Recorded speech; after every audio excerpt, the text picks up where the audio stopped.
AirForShare. Sending a file from your phone to your laptop should be the easiest thing in the world. Both devices are sitting on the same desk. They're connected to the same Wi-Fi. They can probably see each other. And yet somehow, the standard method is emailing yourself like it's 2009, or sending the file to a friend on WhatsApp with the message, "Ignore this."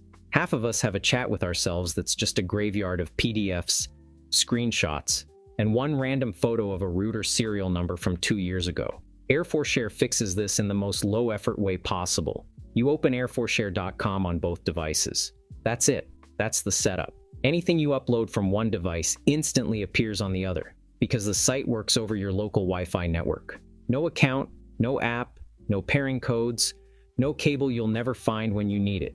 It handles files up to a few hundred megabytes, and you can also paste plain text, which is perfect for sending links or passwords between devices without typing them out letter by letter like a medieval scribe. There is one thing worth knowing. Because it works through your network, anyone on the same Wi-Fi can technically see what you shared. At home, that's fine. At an airport, maybe don't upload your tax documents for the entire terminal to enjoy. Files also disappear after a short time, so it's built for quick transfers, not storage. But for the daily, "I need this photo on my laptop right now" problem, AirForShare solves it in about 4 seconds, which is roughly how long AirDrop takes to fail. iLovePDF. At some point, every person on Earth has fought a PDF and lost. You need to merge 2 files, or compress one because a website says your 4 megabyte document is too large, and suddenly Adobe appears asking for around $240 a year for editing a document format that Adobe themselves invented and then locked behind a subscription. Incredible business model, honestly. iLovePDF is the site everyone eventually finds after refusing to pay that. Despite the slightly dramatic name, it's a genuinely complete PDF toolkit that runs in your browser. You can merge PDFs, split them, compress them, rotate pages, add page numbers, and convert files between PDF and Word, Excel, PowerPoint, or images. It also handles signing documents, adding watermarks, and unlocking password-protected files you own but forgot the password to, which happens to the best of us. For students and anyone dealing with paperwork, this quietly replaces one of the most annoying subscriptions on the internet. And unlike Adobe, it doesn't install 17 background processes on your computer as a personality trait.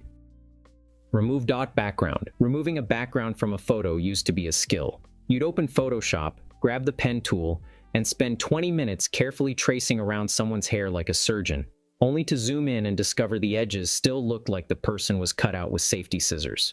Remove.bg reduced that entire process to one upload. You drag a photo onto the site, wait about 3 seconds, and the background is gone. The AI detects the subject, handles hair and fuzzy edges surprisingly well, and hands you back a clean, transparent PNG. The results are good enough that small online sellers use it for actual product listings instead of hiring an editor. TinyWow. It's a collection of several hundred free tools covering PDFs, images, video, audio, and text. If a small, annoying digital task exists, TinyWow probably has a button for it. And the best part is what it doesn't have. No sign-up. No file limits hiding behind a paywall. No, "You've used your one free conversion this month" message.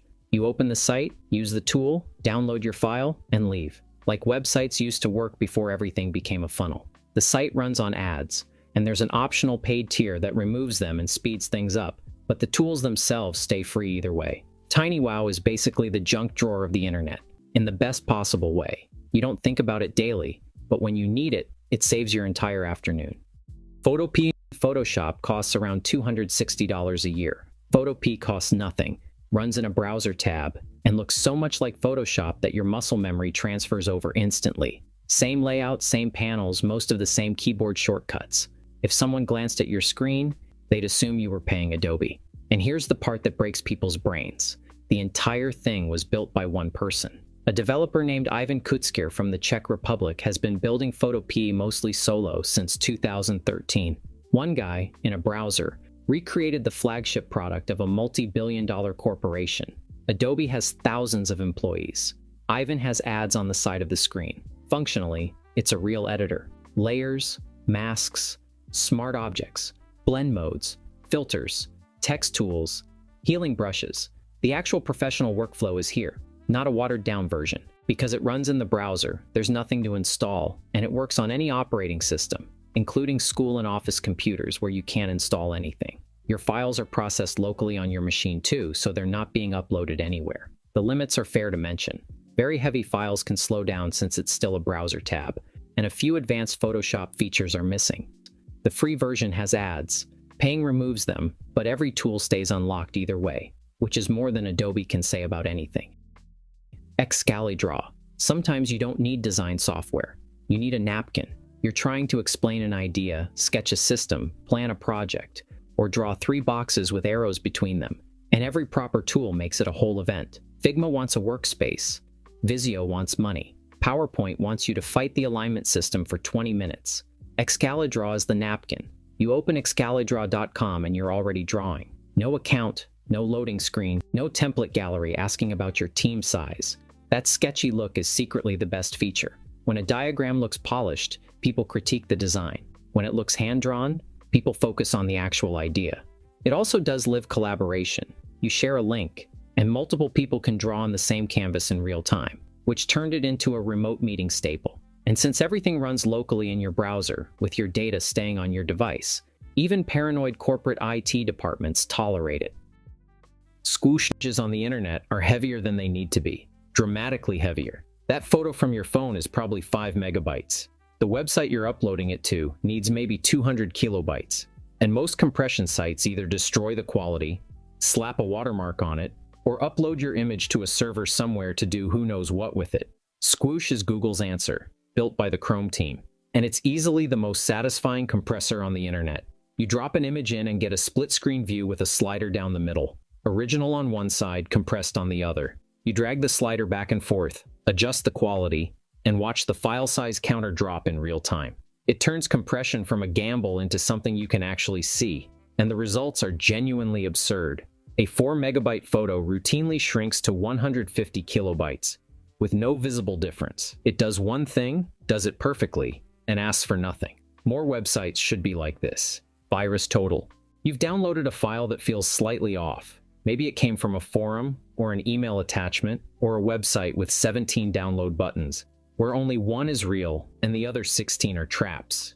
Your antivirus says it's fine, but your antivirus also thinks browser toolbars are fine, so its judgment is questionable. VirusTotal exists for exactly this moment. You upload the file, and instead of one antivirus checking it, around 70 different antivirus engines scan it simultaneously. Kaspersky, Bitdefender, Malwarebytes, McAfee. Basically, every security company on the planet gets a look, and you see all their verdicts on one screen within seconds. The logic is simple. One antivirus can miss something. 70 of them missing the same thing is very unlikely. It also scans URLs, so you can check a suspicious link before clicking it. That message from a delivery company about a package you never ordered. Paste the link into VirusTotal first, and watch the alarms go off. The site is owned by Google and completely free, which is why it became the standard tool for security researchers and IT departments everywhere.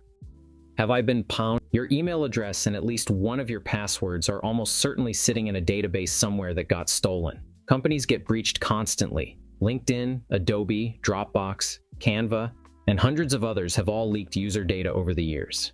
And those stolen databases get traded around the internet for ages afterward. The problem is that companies aren't exactly eager to announce it, so most people never find out they were affected. Have I been Pwned tells you? The site was created in 2013 by Troy Hunt, a well-known security researcher, and it's brutally simple. You type in your email address, and it checks it against billions of accounts from known data breaches. Then it shows you exactly which breaches included your data and what was exposed. 2 minutes on this site does more for your security than any antivirus subscription. Wayback Machine. The internet forgets things constantly. The Wayback Machine is the internet's memory, run by the Internet Archive, a non-profit that's been at this since 1996. It has spent almost 30 years taking snapshots of the web, over 800 billion saved pages. You paste in any URL, pick a date from the timeline, and see exactly what that page looked like on that day. Want to see what Google looked like in 1998, or Apple's website when they were nearly bankrupt? It's all there, preserved like a digital museum. But the serious side is accountability. When a company changes its terms of service, deletes a controversial statement, or edits an old announcement, the Wayback Machine has the receipts. Journalists and lawyers use it constantly to prove what a page said before someone hit delete. There's also a Save Page Now feature, which lets you archive any page yourself. The entire thing runs on donations, maintained by people who decided the internet's history was worth keeping. And here's the funny thing about this whole list. None of these needed an install, an account, or a credit card. Stuff that people pay real subscriptions for, sitting in a browser tab for free. The only real cost is knowing they exist, which, as of right now, you do. So here's the question. Which of these have you already been using? And which one are you opening in a new tab right now? Let me know in the comments. And subscribe for more simple tech explained videos.